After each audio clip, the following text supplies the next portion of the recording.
Welcome to garam garam వార్తలు. ఎట్లున్నారు? అంత మంచేనా? వార్తలు చూసేందుకు తయారుగా ఉన్నారు కదా? చలో మరి హెడ్లైన్స్ చూద్దాం. బోండా ఉమ దొక్కుతుండు కండువా, పార్టీ పరువంత బాయే హవ్వా. పవన్ కబుర్లపై కౌంటర్లు, సన్నాయి నొక్కులు పత్తిత్తు కబుర్లు మాట్లాడుతున్నారు. తెలంగాణ భవన్ కొచ్చిన కేసీఆర్, పార్టీ లీడర్లు పోరాడాలన్నట బరాబర్. కార్యకర్తకు కుక్క బిస్కెట్, రాహుల్ మీద బీజేపీ అటాక్. బూతుల బుక్స్ రాస్తున్న రాజేషు. ఏం మాట్లాడుతున్నావురా? మదర్ బోర్డు వచ్చిందంటే తలకాయ వాళ్ళ కొడతా, పండ్లు రాల కొడతామనుకుంటున్నావు బండనా కొడక. కన్న తల్లిని తిడితే నో రెస్పాన్స్, అన్నను తిడితే నో రెస్పాన్స్. అప్పుడు లేవని నోరు ఇప్పుడు లేస్తుందేం అని పవన్ కళ్యాణ్ను సూటిగా ప్రశ్నించారు పేర్ని నాని. త్వరలో జరగబోయే ఎన్నికల కురుక్షేత్రంలో పవన్కు ఒక క్యారెక్టర్ కూడా ఇచ్చారు. జన సైనికులు యుద్ధం చేద్దాం అంటుంటే ఈయనేమో బాబు పల్లకి మోద్దాం అంటున్నారని సెటర్ వేశారు. ఇవాళ సన్నాయి నొక్కులు పత్తిత్తు కబుర్లు మాట్లాడుతున్నారు. పత్తిత్తు కబుర్లు కాదు సార్, కుటుంబ విలువలు, బంధాలు, అనుబంధాల గురించి మాట్లాడారు. అయ్యా పవన్ కళ్యాణ్ గారు, కుటుంబ బంధాల గురించి, మానవ సంబంధాల గురించి, కుటుంబ జీవితం గురించి ఇక మీ దగ్గర ఈ ప్రపంచం నేర్చుకోవాలంటే ఎంతకన్నా హాస్యాస్పదం ఏముంది పవన్ కళ్యాణ్ గారు? హాస్యాస్పదమా? అందులో హాస్యం ఏముంది సార్? చిరంజీవి గారు జగన్మోహన్ రెడ్డి గారిని కలవటానికి వస్తే సినిమా పరిశ్రమ గురించి ఎన్ని తిట్టారు. ఎవరు తిట్టారు? జనసైన్యమా జనసైకులు ఏంటిది? అది జనసైకుల జనసైన్యమా వాళ్ళెవరు? ఎన్ని చిరంజీవిని దూషించారు? జన సైకోలు కాదు సార్, జన సైనికులు. అప్పుడు మీ నోరేమైంది? నోరు తెరిచి ఏం మాట్లాడమంటారు? ఒక్క మాట, రే ఎదవల్లారా మా అన్నయ్య రా తిట్టబాకండ్రా అని ఒక్క మాట మాట్లాడావా? తల్లిని తిట్టిన పార్టీకే ఇప్పుడు భజన చేస్తున్నాడు, అన్నను తిట్టిన వాళ్ళని ఏమంటాడు? కలియుగ భారతంలో శల్యుడి పాత్ర పవన్ కళ్యాణ్ పోషిస్తున్నాడు అనేది మాట వాస్తవమా కాదా? అంటే పవన్ కళ్యాణ్ శల్యుడా? ఎందుకలా అనిపిస్తోంది మీకు? యుద్ధం చేద్దామని రెడీ అవుతుంటే ఆయుధాలను పక్కన పడేయండి, మనం పల్లకి మొయ్యాలి, మన చేతిలో ఆయుధాలు కాదు, మన చేతిలో పల్లకి పట్టి ఉండాలి, పల్లకి కమ్మి ఉండాలని చెప్పి చెప్తున్నాడు. నువ్వు శల్యుడితో కదా. శల్యుడు, శకుని లాంటి నాయకులు ఇంకా చాలా మంది ఉన్నారు సార్ అవతలి వైపు. మీ మీద కసితో రగిలిపోతూ రకరకాల కుట్రలు కుతంత్రాలు పన్నుతున్నారు, జాగ్రత్త. మరి ఈ టీడీపీ లీడర్లకు ఏమైంది? ఒకరేమో పార్టీ లేదు బొక్కా లేదు అంటారు, ఇంకొకరేమో పార్టీ కండువాలను కాలుతో తొక్కుతారు. ఇలా ఉంటే కార్యకర్తలు ఏమనుకోవాలి? ఓ అంజలి, సిగరెట్ యాడ్ను కాపీ కొట్టి కాస్త మార్చి చెప్తావేంది అంటారా? అది సిగరెట్ యాడ్ కావచ్చు, కానీ ఇది సీక్రెట్ న్యూస్.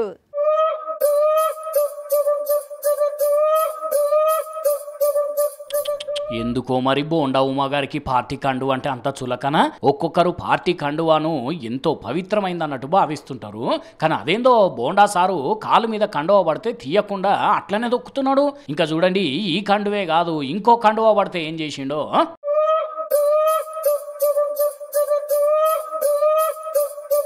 వారిని కాలు బూటు మీద పడ్డ కండువను కనీసం వంగి కూడా తీసుకోకుండా కాలుతోనే పైకి ఎగిరేసి తీసుకొని కప్పుతుండంటే ఇక కార్యకర్తల మీద బోండాకున్న ప్రేమ ఏందనేది తెలిసిపోతున్నది. మరి కండువాకు షూల దుమ్మంటినా పర్వాలేదు, నాకేమైతుంది, అయితే గీతే కార్యకర్తల మెడల మీద పడుతుంది అనుకున్నాడో ఏమో కదా.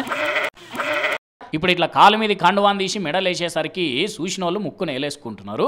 అయినా అచ్చెన్నాయుడేమో అప్పట్లో పార్టీ లేదు బొక్క లేదు అన్నాడు. ఇప్పుడు ఈ బోండా ఉమా గారేమో పార్టీ కండువనే కాలుతో ఎగిరేస్తున్నాడు. అంటే చూడండి ఇక వీళ్ళకు పార్టీ మీద ఎంత ప్రేమ ఉన్నదో. సరే పార్టీ మీద ప్రేమ లేకుంటామే కానీ అరే కాలుతోటి తీసి నా కండువాను దాన్ని తీసి అవతల మెడ మీద వేస్తే వాళ్ళు ఎట్లా ఫీల్ అవుతారన్న ఆలోచన కూడా ఉండదా? ఏం మనుషులో ఏందో కదా. చెయ్యి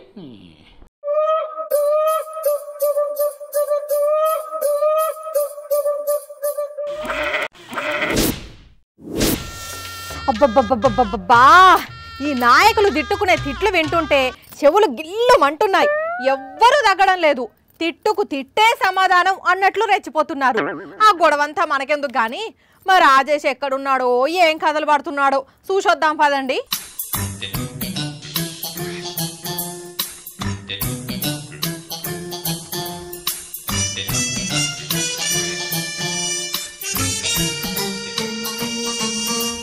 ఆగో, ఓ రాజేషు, పని పాతర పెట్టి పుస్తకాలు ముందేసుకొని కూర్చున్నావు.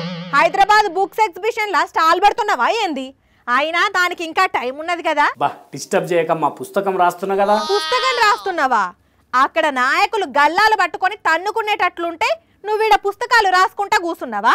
ఇంతకీ ఏం పుస్తకం అది? ఇప్పుడు 30 రోజుల్లో తమిళం మలయాళం నేర్చుకోవడం ఎలా అని బుక్స్ ఉంటాయి కదా, అట్లనే 3 రోజుల్లో బూతులు కూతలు కొత్త కొత్త తిట్లు నేర్చుకోవడం ఎలా అని ఒక బుక్ రాస్తున్నా. ఏంది బూతులు కూతలా? అదేం దిక్కుమాలిన పుస్తకం? అదేవడు కొంటాడు, ఎవడు చదువుతాడు? ఇంకెవరమ్మా, మన తెలంగాణ లీడర్లే కొంటారు. అవ్వా, ఎవలనింటే సిగ్గుపోతుంది. లీడర్లు ఎక్కడన్నా బూతులు మాట్లాడతారా? వాళ్ళకి ఎప్పుడు ప్రజాసేవ మీదనేనాయే ధ్యాస. తెల్ల చొక్కాలు వేసుకొని ఉండే వాళ్ళు బూతులు మాట్లాడతారు అంటే నమ్ముతారా ఎవరన్నా? ఏ కాలంలో ఉన్నావు తల్లి, వాళ్ళకు బూతులు రావా? ఈ ప్రపంచంలో పర్ఫెక్ట్గా బూతులు తిట్టుకునేటోళ్ళు ఎవరైనా ఉన్నారా అంటే మన లీడర్లే కావచ్చు. వాళ్ళ దగ్గర నా తిట్లన్నీ కూడా పాతగా అయిపోయినాయి. అందులో పస లేదు, పవర్ లేదు, కొత్త తిట్ల కోసం వెతుకుతున్నట్టున్నారు. అందుకే వాళ్ళ కోసమే తిట్ల బుక్ రాస్తున్నారు, బూతులు కూతలు అని. ఇగో ఈ పుస్తకాలన్నీ కూడా నేను రాసిన, ఇవన్నీ కూడా తిట్ల పుస్తకాలే. కావాలంటే చెప్పు, ఆన్లైన్లో దొరుకుతాయి, నీకు స్పెషల్ డిస్కౌంట్ ఇప్పిస్తా. ఆ దరిద్రం నాకెందుకు నాయన? హలో, ఏమ్రా రండా, ఏంది చెప్పు తీసుకొని కొడతా నాకు కొడక ఏమనుకుంటున్నావా? చిచ్చి, అది నోరా మోరా? ఏందా తిట్లు? దీనికే పరిచయం అవుతున్నావా? ఇంక ఇట్లాంటి చాలా ఉన్నాయి మన దగ్గర, దాచిపెట్టినాం, రాస్తున్నాం పుస్తకంలా. నువ్వు ఒక రచయితవు, అదొక పుస్తకం. ఏమైంది నీకు? ఒక్క నిమిషం, ఇంకో ఫోన్ వస్తుంది. హలో, అరే ఏం మాట్లాడుతున్నావురా? మదర్ బోర్డు వచ్చిందంటే తలకాయ వాళ్ళ కొడతా, పళ్ళు రాల కొడతామనుకుంటున్నావు బండనా కొడక.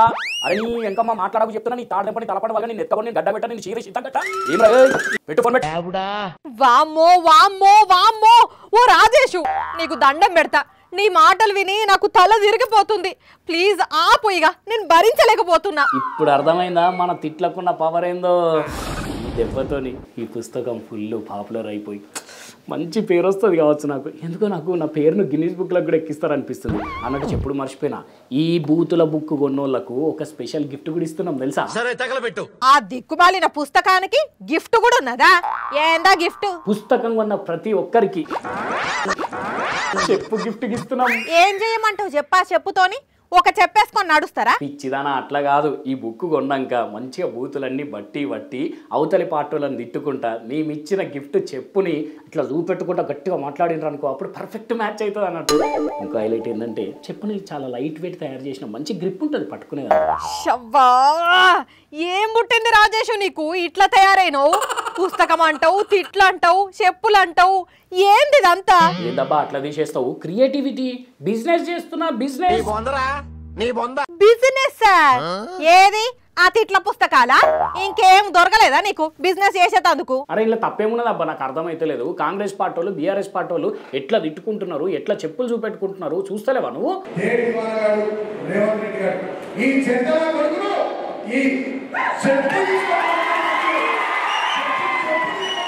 చెప్పు తీసుకొని తంతావు నా కొడక బల్కా సుమన్ కొడక, చెప్పు తీసుకొని మూతి పనులు వలగొడతావు నా కొడక. అరే వాళ్ళని చూసి వాళ్ళ మాటలు విని నేను ఇన్నోవేటివ్గా థింక్ చేసి ఇట్లా బుక్ ముంగడేసుకున్నా. బూతులు కూతలు కొత్త కొత్త తిట్లు. పులిని చూసట నక్క వాత పెట్టుకున్నదట. ఆ లీడర్ల గురించి నేను మాట్లాడను గాని వాళ్ళని చూసి నువ్వు ఈ పని చేసుడేంది? నీకు కొంచెమన్నా సిగ్గు లేదు, బుద్ధి లేదు? చల్ నడు ఆడికెళ్ళి, లేకపోతే నేను తిట్టే తిట్లకు గుండాగి సస్తావు చెప్తున్నా. నువ్వు రాసిన పుస్తకాలలో కూడా ఉండయి అన్ని తిట్లు, మరి ముందే చెప్తున్నా. అయితే ఒక పని చేద్దాం అంజలి, నువ్వు కూడా ఒక పుస్తకం రాయి, నా బుక్ నీ బుక్ రెండు సేల్కి పెడదాం, వచ్చిన దాంట్లో చిరసకం పైసలు తీసుకుందాం, ప్రింటింగ్ ఖర్చు నేనే పెట్టుకుంటా, సరేనా? వస్తున్నా, మిగతా విషయాలన్నా అక్కడికి వచ్చినాక మాట్లాడతా. వస్తున్నా. చూసినారుల్లా మా రాజేష్ కథలు. అయినా 2-3 రోజుల నుంచి తెలంగాణలో బీఆర్ఎస్ కాంగ్రెస్ లీడర్లు ఒకరినొకరు తిట్టుకుంటున్నారు అంటే వింటుంటే మనకే సిగ్గనిపిస్తున్నది. పోనీ మాటలతోనన్నా ఆగిండ్రా అంటే చెప్పులు చూపించుకుంటున్నారు.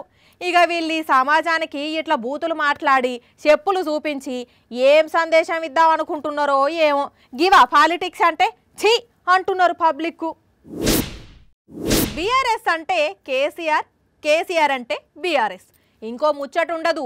పార్టీల ఏ నిర్ణయం తీసుకున్నా, పార్టీ కార్యక్రమాలపై ఏం చర్చించాలన్నా మొత్తం తెలంగాణ భవన్లనే కూసోని నిర్ణయాలను బయటికి చెప్పేది. ప్రెస్ మీట్లలో కూడా విన్నాం కదా. అయితే మొన్నటి ఎన్నికల్లో కారు ఓడిపోవడు. ఇంతల్నే పాపం సారు తొంటిరుగుడుతోని రాజకీయాలు ఎక్కువ పట్టించుకోలేదు. తెలంగాణ భవన్లో అడుగు పెట్టలేదు కదా. అయితే సారు చాలా రోజులకు మళ్ళా భవన్కి వచ్చిండు. మరి సార్ ఎట్లొచ్చిండు, లీడర్లు ఎట్లా ఎదుర్కొన్నారు అంతా చూడాలి. వార్త గురించి తెలుసుకోవాలి కదా. చలో తెలంగాణ భవన్. సీదా జూబ్లీ హిల్స్ నందినగర్ ఇంటి నుంచి మొన్న కొత్తగా కొన్న కార్ల కూర్చొని తెలంగాణ భవన్లో పాదం పెట్టిన సారును కొడుకు రామన్న దగ్గరుండి మీటింగ్ హాల్కి తీసుకుపోతే ఎమ్మెల్యేలు, ఎమ్మెల్సీలు, జెడ్పీ చైర్మన్లు స్వాగతం పలికిండ్రు. ఇక సార్ అట్లా కుర్చీలో కూర్చొని అందరినీ గమ్మున ఉండండి, లొల్లి చేయొద్దని చెప్తుంటే మహిళా లీడర్లు కుంకుమరాన్ని పట్టుకొచ్చి బొట్టు పెట్టిండ్రు. ఇక సార్కు ఒక పక్కకేమో బాగా ఇష్టమైన లీడరు మాజీ మంత్రి జగదీష్ రెడ్డి కూర్చుంటే ఇంకో దిక్కు కడియం శ్రీహర్ సార్ కూర్చున్నారు. ఇక అటెంక మైకు పట్టిన పెద్ద సారు మహబూబ్ నగర్, రంగారెడ్డి, నల్గొండ జిల్లాల లీడర్లతోని కృష్ణా జలాల పరిరక్షణ సభ ఏర్పాట్ల మీద సమీక్ష చేసి మాట్లాడుకుంటా రాష్ట్ర ప్రయోజనాలే మనకు ముఖ్యం, కృష్ణా బోర్డు పరిధిలోకి ప్రాజెక్టులు వెళ్తే మస్తు నష్టం జరుగుతుంది, ఆఖరికి డ్యామ్ కు సున్నం వేయాలన్నా కూడా బోర్డు పర్మిషన్ తీసుకోవాల్సి వస్తుంది, కాంగ్రెస్ గవర్నమెంట్ తీసుకున్న నిర్ణయము దక్షిణ తెలంగాణ సాగునీటి హక్కులపై గొడ్డలి పెట్టులా మారింది, దీనివల్ల రైతులు నష్టపోతారు, మరో ప్రజా ఉద్యమంతో ప్రజల హక్కులను కాపాడదామని లీడర్లకు స్పష్టం చేసి మళ్ళీ తెలంగాణ భవన్ నుంచి నందినగర్ ఇంటికి పోయి కొద్దిసేపు చర్చలు జరిపి 12 మంది లీడర్లకు బాధ్యతలు అప్పగించినట. కానీ చూస్తుంటే పార్లమెంట్ ఎన్నికలకు పోయేందుకు గట్టిగానే ప్రిపేర్ అయి బయటకు అడుగు పెడుతున్నట్టున్నాడు సారు. ఇక సారు వారి ముచ్చట ఇట్లుంటే అటు పెద్దపల్లి ఎంపీ వెంకటేష్ సారు మళ్ళా సొంత గూటికే చేరుకున్నాడు. 2019 పార్లమెంట్ ఎన్నికల్లో హస్తానికి హ్యాండ్ ఇచ్చి కారెక్కిన సారు ఇంకా ఎంపీ పదవీ కాలం 2 నెలలు ఉన్నదనంగానే కారు దిగి ఢిల్లీకి పోయి కండువా కప్పుకున్నాడు. ఈ దెబ్బతోని కారు పార్టీలో ఫస్ట్ వికెట్ పడ్డది అని కాంగ్రెస్ వాళ్ళు అంటుంటే మంచిగానే పోయిండు పాటుండ్రి, ఆయన ఉండి కారు పార్టీకి చేసింది ఏమి లేదు, ఆయన అవకాశవాది అని గులాబీ పార్టీల మాట. చూడాలి మరిగా ఇంకా లోక్సభ ఎన్నికల ముంగట ఇంకెన్ని ట్విస్టులు జరుగుతాయో ఏం కథనో. ఓ యువ నాయకుడు, ఓ కుక్క, ఒక బిస్కెట్, ఒక సీఎం, ఇది ఇప్పుడు కొత్త కథ. కుక్కేంది, బిస్కెట్ ఏంది, ఈ కథ ఏంది, కార్ఖానా ఏంది అనుకుంటున్నారు కదా. లేటెస్ట్ న్యూస్ ఏందంటే ఒక కుక్క బీజేపీ కాంగ్రెస్ లీడర్ల మధ్య పంచాయతీ మోపి చేసింది.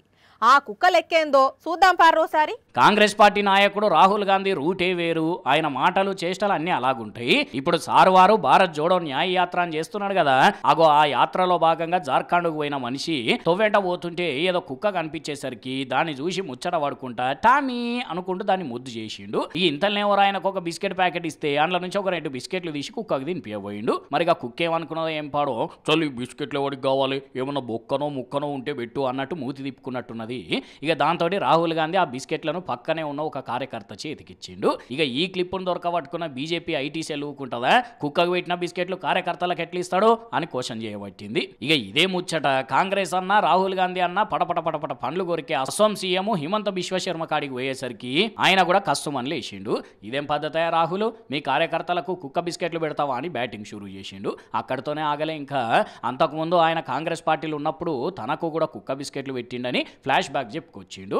ఒక రోజు రాహుల్ గాంధీ తన పెంపుడు కుక్క తినే ప్లేట్లో పెట్టిన బిస్కెట్లను తనతో పాటు అక్కడ ఉన్న లీడర్లకు తినమనిచ్చిండు. ఆ కుక్క బిస్కెట్లు తినలేకనే కాంగ్రెస్ పార్టీకి రాజీనామా చేసి బయటకు వచ్చినా అని చెప్పిండు. ఇగేమున్నది, కుక్క బిస్కెట్ల మీద 2 పార్టీల లీడర్లు ఒకరినొకరు తిట్టుకుంటున్నారు. ఇప్పుడు మంచిగా ఉన్నది పాటుండ్రి కథ, కాదేది రాజకీయానికి అనర్హం అన్నట్టు కుక్క బిస్కెట్లు కూడా పంచాదులు లేపుతున్నాయి. చిన్నప్పుడు స్కూల్కి ఎట్లా పోయేదో నాకు తెలియదు కానీ ఆఫీసుకి అయితే అస్సలకే రాదు ఈ పిల్ల. మస్తు సతాయిస్తుంది, ఏం వార్త చెప్తుందో ఏం మాట్లాడుతుందో అంతా ఆమెకే తెలియాలి. ఇంతకీ ఈమె ఏడున్నట్టు.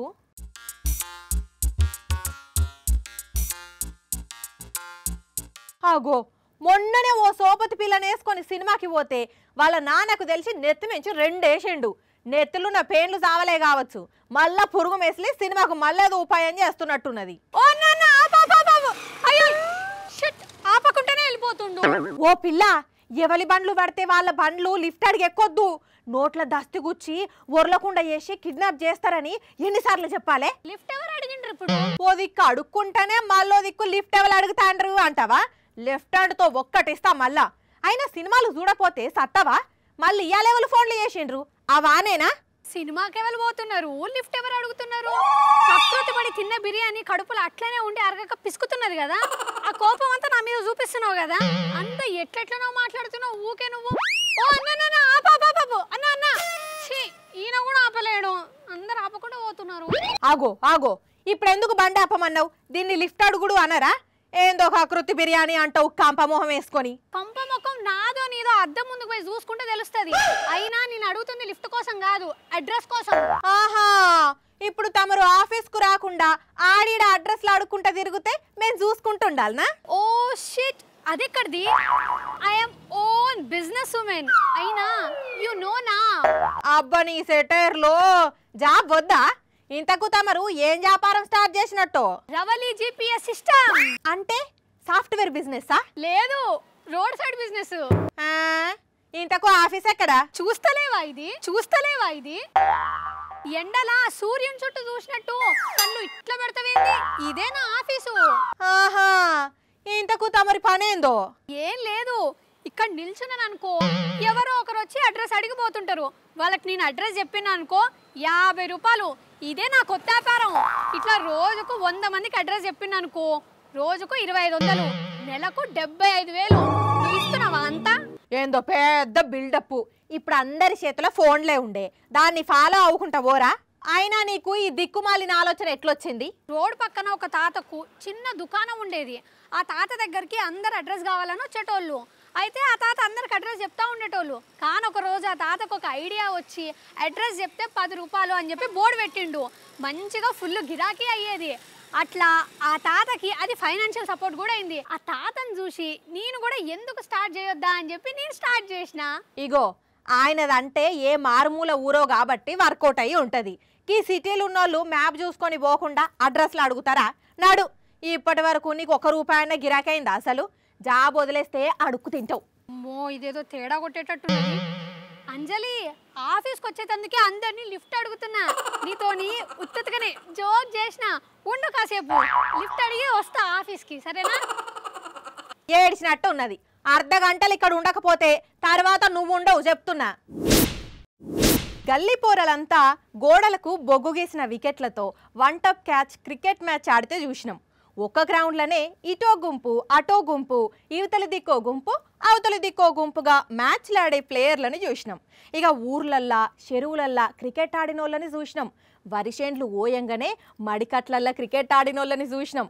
మనం కూడా ఆడినాం కదా. కానీ మీరు ఇప్పటి వరకు ఇట్లా క్రికెట్ ఆడలేదు, చూడలేదు కూడా. Wow, never before ever after cricket. మధ్యలో కెనాల్ ఉండగా అటువైపు బౌలర్ ఇటువైపు బ్యాటర్. వావ్, చూస్తుంటేనే వెరీ వెరీ ఇంట్రెస్టింగ్ గా ఉంది. ఇక ఆడితే ఎలా ఉంటుందో చూద్దాం. ఇక బౌలర్ పరిగెత్తుకుంటూ వస్తున్నారు, బాల్ విసిరారు, నీటిలో నుంచి బౌన్స్ అయి బ్యాట్స్మెన్ దగ్గరికి వెళ్ళింది. బ్యాట్స్మెన్ భారీ షాట్ కొట్టారు. వావ్, కానీ బాల్ బౌండరీ లైన్ కి వెళ్లకుండా వాటర్ లోనే పడింది. ఇక పరుగులు తీయాలి కాబట్టి ఇద్దరు బ్యాట్స్మెన్ స్విమ్మింగ్ కోసం నీళ్ళలో దూకారు. బాల్ కూడా వాటర్ లో పడింది కాబట్టి ఫీల్డర్ కూడా డైవ్ చేశారు.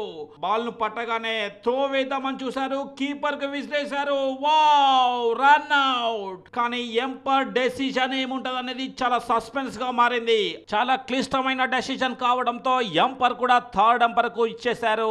ఇక చూడాలి, చాలా టెన్షన్ గా ఉంది ఏం డెసిషన్ వస్తుంది అనేది.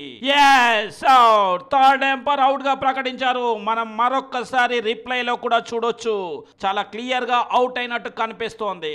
నిజంగా మనం ఇలాంటి క్రికెట్ ను ఎప్పుడు కూడా చూసుండం. బహుశా ప్రపంచంలోనే ఇది ఇప్పుడే చూస్తుండొచ్చు.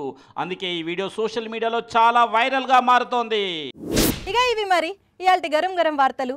మళ్ళీ రేపు ఇదే టైంకి ఇట్లానే మస్తు వార్తలు పట్టుకొని వస్తా. అప్పటిదాకా ఏం చేయాలి? చూస్తూనే ఉండండి సాక్షి టీవీ. టైం గుర్తున్నది కదా, రాత్రి 8:30కి, మళ్ళీ పొద్దున 8:30కి. ఉంటా మరి.